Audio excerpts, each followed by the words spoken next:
هو طبعا فريق بدأ الشوط الثاني فقد الوعي، يعني فقد الاتزان. فريق المحله خسرنا 4-1 في الشوط الاول، بيلعب مع نادي كبير زي نادي الزمالك، في فروق فرديه موجوده كبيره جدا في نادي الزمالك، اي مساحه بيستغلها اذا كان شيكابالا او عمرو زكي او احمد حسن احمد جعفر، كل دول لعيبه تقدر تستغل عامل الفروق الفرديه اللي مش متواجد عند المحل. عشان كده الشوط الثاني اختلف تماما. النقطه الثانيه ان ال10 دقائق الاخيره ما فعلها عبد الشافي لما يفعله طوال 80 دقيقه، يعني جاب عمل هدفين. انا في رايي برضو حسن من وضع عبد الشافي في الشوط الثاني. انا اللي الاول ما كانش كويس عبد الشافي خالص. انا اللي عجبني في المحله، انا هتكلم عن المحله تحديدا، عجبني الثقه والصبر اللي كان موجود في صلاح الناهي، بالاضافه لتعديل اسلوب لعب في الشوط الثاني بما يتناسب مع امكانيات فرقته، بما يتناسب مع ان هو خرج من عنده حارس مرمى وغير لاعب في اخر 5 دقايق في الشوط الاول، يعني ما عادش فاضل الا تغيير عنده. عدل من طريقه 3-5-2 لاعب ب4، لاعب ب4 اللي هم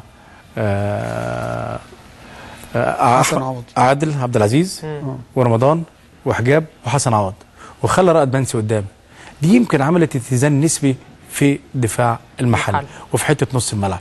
ويمكن برضه الزمالك ما قدرش يحرز اهداف الا لما اتحرك كتير عبد الشافي في الجبهه اليسرى اللي فيها رائد منسي وفيها عادل عبد العزيز. عشان كده كان التعامل مع المباراه واللعب ب3 لعيبه ارتكاز اذا كان رائد منسي وهشام مرزوق وهشام ابو خليل وابراهيم مرزوق، ادت برضه حته الاتزان وقفلت على بعض مفاتيح اللعب. صحيح كان في بعض الفرص لنادي الزمالك بس كلها كانت فروق فرديه للمهاره الامكانيه الموجوده عنده، بالاضافه انه برضه عدل في الحته اللي قدام، بدل ما لعب كان بيلعب راس حرب واحد، لو سمول لعب راسين حرب، رضا متولي وسمول وحط تحتيه احمد مجدي او رضا متولي على حسب، وكان بيستغل ساعات الاخطاء الفرديه اللي موجوده في قلبين الدفاع. وبرضه زي ما بقول لك اخطاء لعيبه الارتكاز في نادي الزمالك اللي هي مشكله لابد من الكابتن حسن شحاته يحلها، حته لعيبه الارتكاز. انت لسه بتتكلم يا كابتن كريم، ايه المشاكل في الارتكاز يا كابتن؟ اللعيبه بتحلق يا كابتن في الكوره دي، مش التحليل ما ينفعش، مفيش ضغط، يعني اللعيب تحليق في الكوره ما ينفعش، مش بتضغط عشان تاخد لا طبعا ضغط اللاعب الارتكاز معروف. لاعب الارتكاز هو مطبخ كره القدم بالنسبه للفرقه، اذا كان في نواحي هجوميه او في نواحي دفاعيه. انا شايف ان المرغني وابراهيم صلاح ممكن يكون دور متشابه، ممكن يكون الاثنين قليلين جدا في الفتره الاخيره.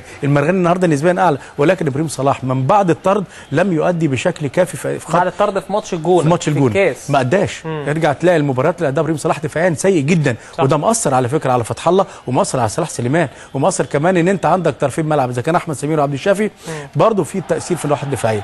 لو فريق المحله النهارده كان لديه بعض الامكانيات او الاسلحه او الظروف ساعدت صلاح الناهي في الشوط الثاني ما كانش التغييرات دي حصلت، ولو عنده بعض اللعيبه اللي عندهم فروق فرديه كانت ممكن تتعب اكتر نادي الزمالك في الشوط الثاني. لان انا بقول لك نادي الزمالك لابد له من تثبيت الدور الدفاعي، لازم الزمالك يرجع لحته الدور الدفاعي. عندك انا اسف يعني عندك لعيبه كتير جدا عندهم مهاره فرديه وعندهم نواحي هجوميه عاليه جدا، شيكابالا واحمد حسن وعمرو زكي واحمد جعفر، مش مطلوب منهم دفاعيا، يبقى انت عندك 2 لعيبه مدافعين. لا بس 4 كابتن برضه من غير دور دفاعي ده توقع اي فرقه. يعني لازم يعني اعتقد خروج النهارده احمد حسن من وجهه نظري بسبب عدم الوجود الواجب، ما بيأديش الواجب الدفاعي ونزوله في نص الملعب، ودايما بيلعب على قدام اللي هو في دماغه دايما عايز يبقى قريب ويحرز اهداف وما بيفكرش في الجانب الدفاعي من وجهه نظري. الله اعلم. لا كابتن ممكن يكون بس ما بانتش قوي، لان الفروق برضو اللي موجوده في فريق المحله قليله جدا، والفريق منهار معنويا في حته نص الملعب وحتى النواحي الهجوميه، فما بانتش كتير. ما بالك الزمالك لو بيلعب مع فرقه عندها نواحي فرديه وعندها دكه بدلاء تقدر تسعفها ان تعمل شغل في الشوط الثاني. كان يتعبوا الزمالك كتير جدا. عشان كده بقول لك ان الزمالك اهم حاجه في رايي انا الشخصي النهارده كسبها 3 نقاط.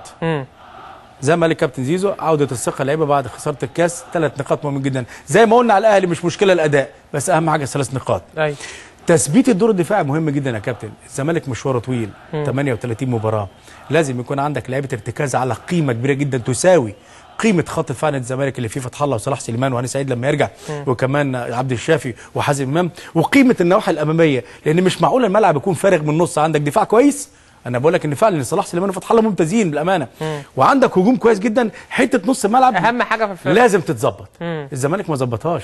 الزمالك طب يعني تتظبط بتغيير افراد ولا بطريقه فكر اللعيبه او طريقه تدريبهم؟ هقول لك عشان يعالجوا العيوب يا كابتن خالد. اولا في الوقت الحالي صعب ان انت تعلم لاعب كبير زي ابراهيم صلاح، وصعب تعلم لاعب زي المرغني. لازم تديهم تعليمات او دور دفاعي بعدم التحرك او عدم الزياده، ويسيبوا الدور الهجومي لناس معينه فقط لا غير، او حته اللي هي التغطيه على الطرفين. صعب تعلم اللعيبه دي، لكن ممكن تنمي حته الضغط عندهم وتعلمهم ازاي يضغطوا. هقول لك مين اللي كان طبعا الضغط دي برضه يعني مهاره المفروض تكون عند اللعيبه. لا هي كابتن مش تعليم، هي حته تعليمات. بتقول لابراهيم صلاح انت دورك في 1 2 3. معلش يعني على قد فهمي في الضغط ان ما ينفعش يبقى في ضغط من 2 بس، ولعيبه نص الملعب اللي قدامهم اللي هو احمد حسن وشيكابالا ما بيضغطوش، كده الضغط هيفشل. تتكلم على التعليم ولا على التعليمات؟ يعني يتعلم ولا ياخد تعليمات؟ لا لازم يبقى في تحرك جماعي، الفرقه كلها بتضغط. وعايز يقول ان الضغط لازم الضغط مش من ابراهيم بس والمرغني، لازم احمد حسن وشيكابالا علشان الضغط ينجح. احنا اتفقنا ان شيكابالا ما عندوش دور دفاعي، ما بيرجعش دور واحمد حسن دور دفاعي قليل جدا الفتره الاخيره. عمرو زكي دور دفاع لازم يكون في الثلث الامامي بالنسبه لخط الدفاع. عمرو شفناه نزل كذا مره النهارده. واحمد جعفر نفس الموضوع، ادوار مختلفه شويه عن لعيبه الارتكاز. ما انت لازم تفرق بين الحاجتين، ما تودينيش شارع عبد العزيز وانا موجود في الشبرا، لا. بقول لك في فرق بين لعيبه الارتكاز، فرق بين النواحي الهجوميه. زكي وجعفر لهم دور، وشيكابالا واحمد حسن أكيد. اللي ممكن يكون دفاعيا شويه احمد حسن بس ما بيأداش كويس. الاثنين اللي عليهم الدور الدفاعي الكبير جدا ابراهيم صلاح والمرغني. لازم ياخدوا تعليمات من الكابتن حسن شحاته بحته الدور لاعب الارتكاز الدفاعي اللي هي مش متواجده، اللي قلت لك في كل مباراه الزمالك الاخيره خد فيها اهداف. كل المباراه خد فيها اهداف. عارف اللي كان ممكن يعمل دور الدفاعي كلاعب ارتكاز كويس جدا مين؟ هاني سعيد. هاني سعيد اللاعب المصري لا لعيب كنت لاعب زمالك اللي هو موجود معاكم ده. انا مش معاكم معانا يعني ما هي عمليات فواضح ان هاني سعيد كان ممكن يشتغل كلاعب ارتكاز كويس جدا وممكن يشتغل برده كمان مع ابراهيم صلاح. وانا في رايي ان دي من الامور اللي اثرت كتير جدا، لان كان ممكن يكون في التغييرات او في الشغل اللي جابه كابتن حسن شحاته في استقطاب لبعض اللعيبه ان هاني سعيد ممكن يكون لاعب محورين، لاعب سيرد باك ولاعب ارتكاز. اصابته اثرت كتير جدا، بس بقول لك ان كابتن حسن والجهاز المعاون لازم يشددوا على المرغني وابراهيم صلاح. الادوار الدفاعيه ده رقم واحد بالنسبه لنادي الزمالك الفتره الجايه، وخاصه انه اهداف في كل مباراته احرز كم اهداف. ارجع لاهداف هتلاقي اهداف كتيره جدا احرزها نادي الزمالك. طب ما تيجي نتكلم على الهدف ده كابتن خالد ونحلله ونشوف اخطاء الزمالك ايه في الهدف الاول. عايزين الهدف الاول لغزل المحله يا بيومي بعد اذنك. دي كره للزمالك واتقطعت، ودي هجمه مرتده لغزل المحله. بص ابراهيم صلاح طبعا ابراهيم صلاح لا طبعا ده بيحلق، ضغط مش على الكوره، ضغط على الجسم على المنافس. هي تحليق، انما الكوره راحت دلوقتي مش هنا. ادي ابراهيم صلاح اتضرب في لعبه واحده. ايوه نمشي بالكوره مخرجنا. اتضرب ابراهيم صلاح، اتضرب تاني وقع خلاص انتهى.